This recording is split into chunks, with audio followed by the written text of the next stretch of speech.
देख रहे हैं इन डार्क राजकुमार के साथ। तो चलिए पढ़ते हैं आज की कहानी की ओर। दोस्तों, मेरा नाम राजेश है और मैं दिल्ली का रहने वाला हूँ। दोस्तों, आज मैं आपको मेरे साथ घटी बिल्कुल एक सच्ची घटना के बारे में बताने जा रहा हूँ। यह कहानी मेरे साथ आज से लगभग 5 साल पहले घटी थी। उस वक्त मैं एक इलेक्ट्रॉनिक सरकारी जॉब में था, इसलिए मुझे कभी भी रात में ड्यूटी जॉइन करनी पड़ती थी। खैर, सरकारी काम था तो करना ही पड़ता था। फिर एक दिन सुबह हमें जल्दी ऑफिस में बुलाया गया। हमें बताया गया कि सूरत में कल से सुनसान पड़े उन जंगलों के अंदर से लाइट जाने वाली है और वहाँ पर हमें काम करना है, जिस वजह से हमारी ड्यूटी रात में और दिन में कभी भी हो सकती थी। हालांकि मुझे इससे कुछ ज़्यादा फर्क नहीं पड़ा, क्योंकि ड्यूटी तो हमारी रात में या दिन में होती ही रहती थी और इसलिए हमें सुबह जल्दी ऑफिस में बुलाया गया था। ऑफिस में जाने के बाद हमें पता चला कि अभी शाम से ही काम स्टार्ट हो रहा है। हालांकि उस दिन तो मेरी ड्यूटी रात में नहीं थी। फिर मुझे और मेरे कुछ साथियों को उस जगह को देखने के लिए भेजा गया था। जब हम लोग वहाँ पर पहुँचे तो हमने देखा कि वहाँ पर चारों तरफ सन्नाटा ही सन्नाटा बिखरा हुआ है। ना ही आसपास कोई खेत था और ना ही कोई बस्ती थी, था तो बस चारों ओर सन्नाटा। फिर सुबह जाकर हम लोगों ने वहाँ पर काम करना शुरू कर दिया। मैंने सभी को उनका काम बताया और फिर वो सभी लोग अपना अपना काम करने लगे। वो लोग जैसे ही वहाँ पर खंभे जमीन में गाड़ने लगे, तभी वहाँ से जोरों की बदबू आने लगी थी। हमें ऐसा लग रहा था कि वहाँ पर कोई मरा हुआ सड़ रहा हो, लेकिन हमने ये सोचकर इस बात को टाल दिया था कि चारों ओर बस सन्नाटा है तो लोगों ने मरे हुए जानवर को यहाँ पर फेंक दिया होगा, इसलिए उनकी बदबू आ रही होगी। लेकिन वो बदबू एकदम से आना बंद हो गई। ऐसा लगा कि वह बदबू आई और एकदम से चली गई। हम लोगों ने इस पर ज़्यादा ध्यान नहीं दिया और अपना काम करने लगे। अभी हम लोग हमारा काम कर ही रहे थे कि तभी मुझे पावर हाउस से फ़ोन आया कि मुझे जल्दी वहाँ पर पहुँचना होगा और वहाँ का भी काम संभालना होगा। फिर मैं अपनी बाइक लेकर वहाँ से निकला और सीधा पावर हाउस पहुँचा। मगर जब मैं पावर हाउस पहुँचा तो मैं हैरान हो गया। दरअसल मुझे पता चला कि उन्होंने तो वहाँ पर किसी से कॉल नहीं करवाया। फिर मैंने फ़ोन को चेक किया तो सच में मेरे फ़ोन पर कोई कॉल आया ही नहीं था। मैं कुछ भी समझ नहीं पाया। पता नहीं मेरे साथ ये सब क्या हो रहा था। मैं फिर वहाँ से घर के लिए निकल गया, क्योंकि अब मेरा घर जाने का वक्त भी हो चुका था। फिर मैं वहाँ से अपने घर के लिए रवाना हो गया और फिर मैं जब घर पर पहुँचा तो घर में जाकर मैं पहले तो फ्रेश हुआ और फिर मैं खाना खाने लगा। खाना खाने के बाद मुझे एक बार फिर फ़ोन आया। फ़ोन पर इस बार मेरा दोस्त बकुल था। बकुल ने बताया कि अभी अभी 11,000 वोल्ट वाली लाइन का तार टूट चुका है, इसलिए हमें वह वायर ठीक करना होगा। फिर जब हम दोनों वहाँ पर पहुँचे तो हमें पता चला कि आज काम बहुत ज़्यादा हो गया है। दरअसल पूरा खंभा टूटकर नीचे गिर चुका था। एक बार तो मेरा दिमाग खराब हो गया, क्योंकि आज 2 दिन से मौका मिला था मुझे सोने का और वह भी बर्बाद हो गया। क्योंकि 2 दिन की नींद थी, इसलिए मेरा सर बहुत ही ज़ोरों से दर्द कर रहा था। मगर मैं किसी तरह बर्दाश्त करते हुए काम में जुटा और फिर मैं काम करने लगा। तभी वहाँ से वापस से गंदी बदबू आने लगी। वो वही जगह थी। दरअसल वहाँ पर उसके अलावा एक और लाइन जाती थी जो सीधा सूरत में जाती थी। मगर जो काम हम लोग कर रहे थे उसको गांव में भेजने का काम था। वहाँ पर सिर्फ हम 2 लोग उस रात मौजूद थे। बाकी के मेंबर्स पावर हाउस में काम में लगे थे। इस बार की बदबू इतनी ज़्यादा बुरी थी कि हम दोनों को उल्टियाँ होने लगी। फिर हम लोग वहाँ से थोड़ा आगे की तरफ आ गए तो वहाँ पर हमें अभी थोड़ा सुकून मिला और फिर हम लोग वहाँ से जल्दी निकलना चाहते थे, क्योंकि ये जगह हमें बिल्कुल भी ठीक नहीं लग रही थी। तभी मैंने अपने दोस्त को इस बारे में कहा तो उसने कहा, अरे यार, तू भी ना कितना डरपोक है, खाली जगह है तो बदबू तो आएगी ना। फिर वो बोला, चल अभी तू रितेश को फ़ोन कर, वो जल्दी से मशीन लेकर पहुँच जाए। फिर मैंने रितेश को कॉल किया। कुछ देर तक तो उसने कॉल नहीं उठाया, लेकिन जब मैंने लगातार उसे कॉल किया तो उसे फ़ोन उठाना ही पड़ा। फिर मैंने उसे मशीन लेकर आने को कहा। फिर वह बोला, हाँ बस 1 घंटे में आ रहा हूँ। हम लोगों ने सोचा कि तब तक हम वायर जोड़ देते हैं, लेकिन ठंड बहुत ज़्यादा तेज़ थी, इसीलिए हम लोगों ने पहले तो कुछ लकड़ियां इकट्ठा की और फिर लाइटर से आग चलाते हुए ठंड को दूर करने लगे। अभी हम लोग बैठे ही थे कि एक आवाज़ आई। वह आवाज़ हमें रितेश की लगी और इसलिए हमने सोचा कि शायद रितेश होगा, लेकिन वो इतनी जल्दी कैसे आ सकता है, क्योंकि उसने तो हमें 1 घंटे का बोला था। फिर वह इतनी जल्दी कैसे आ सकता था, और वह भी बिना मशीन के। यह सोचकर हम परेशान हुए जा रहे थे। तभी हमें सामने से एक आदमी नजर आया। वो आदमी बिल्कुल रितेश जैसा ही लग रहा था, लेकिन रितेश तो अभी भी मेरे पास बैठा हुआ था और मुझे यह समझते हुए ज़्यादा देर नहीं लगी कि हो ना हो यह कोई और है। और फिर मेरा दोस्त मुझसे बोला, भाई ये मुझे कोई भूत प्रेत या काली शक्ति लग रही है, हमें यहाँ से जल्द भागना होगा। मैं भूत प्रेत पर यकीन रखता था और मैंने ये भी सुना था कि कभी भी ये शक्तियाँ आग के आसपास नहीं आते, इसलिए मैंने बकुल को वहीं बैठे रहने को कहा। कुछ देर पहले बहादुरी दिखाने वाला मेरा दोस्त बकुल अब इतना डरा हुआ था कि मैं उसके चेहरे पर जो डर देख रहा था उसे अपने शब्दों में बयां नहीं कर सकता। हालांकि मैंने उसकी हिम्मत बांध रखी थी और मैं उसे बार बार यही कह रहा था कि तुम चिंता मत करो, हम यहाँ से सही सलामत निकल जाएंगे। और तभी वहाँ पर जोरों की हवा चलने लगी। आसपास सिर्फ पेड़ पौधों की फड़फड़ाने की आवाज़ें आ रही थी, बस सिर्फ हमें हवा की आवाज़ सुनाई दे रही थी। तभी उस तूफान के अंदर से हमें एक ट्रैक्टर की आवाज़ सुनाई दी।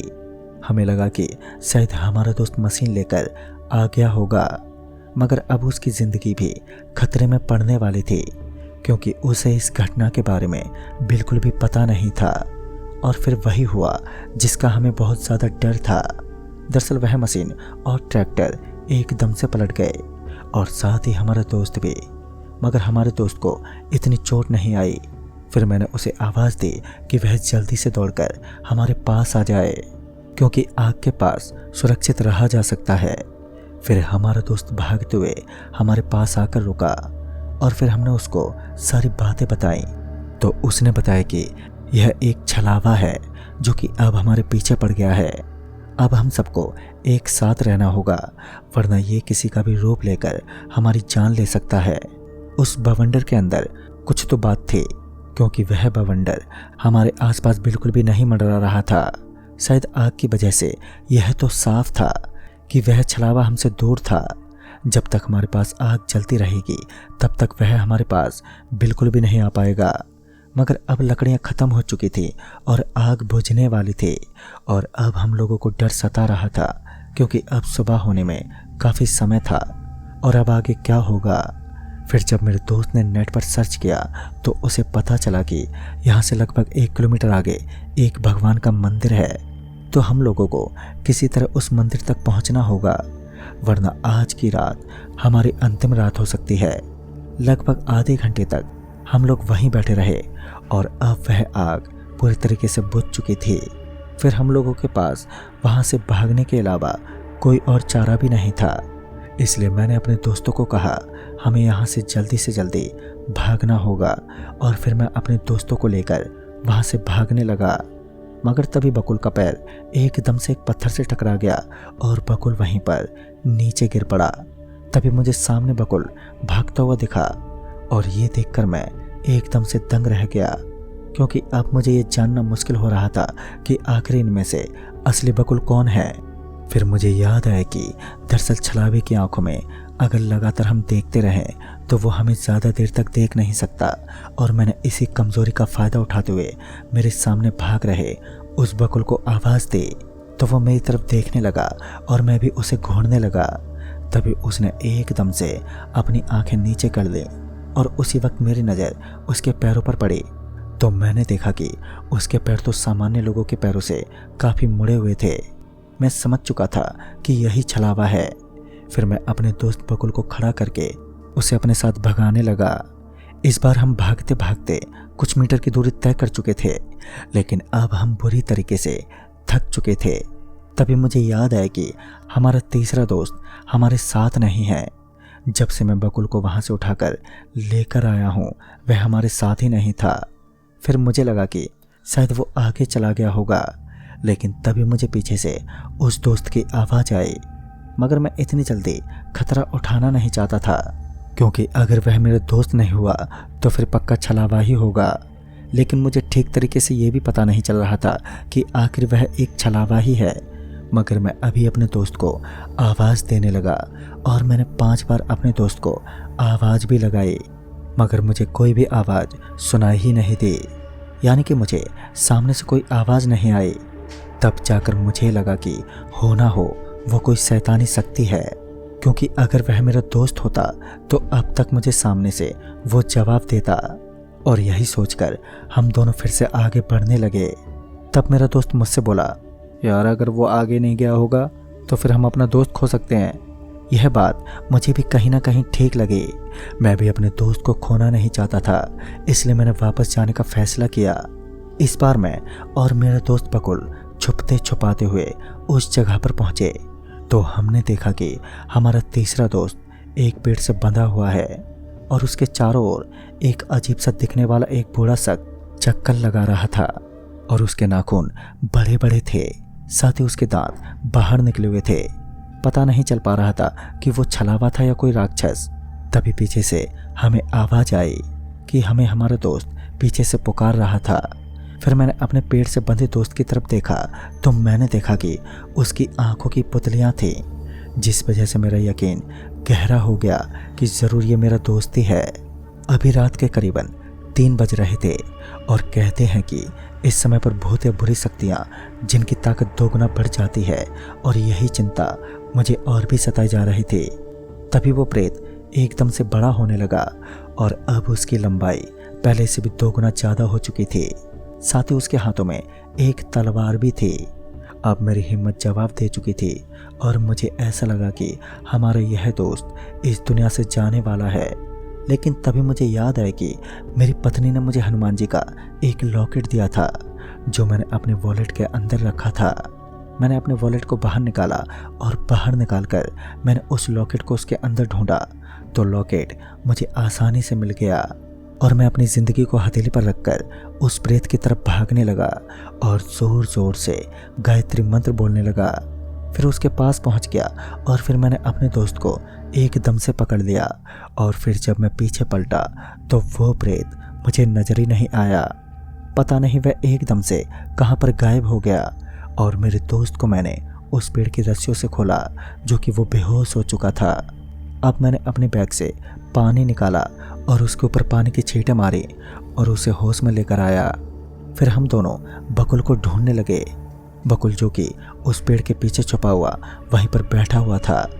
फिर मैं बकुल के पास गया और फिर जब हमने अपने दोस्त को पूछा तो उसने बताया कि जब बकुल एकदम से नीचे गिरा था तभी वो अजीब सा बूढ़ा शख्स जिसने मुझे एकदम से जकड़ लिया और फिर मेरे मुंह पर अपना हाथ रखा। उसका हाथ इतना बदबूदार था कि मैं एकदम से बेहोश हो गया और फिर मुझे पता ही नहीं चला कि आखिर कैसे वो मुझे कब यहाँ पर लेकर आ गया। मगर जब वो फिर से बड़ा होने लगा, यानी कि उसने अपना शरीर बड़ा करना शुरू किया, तब मैं बेहोश हो गया।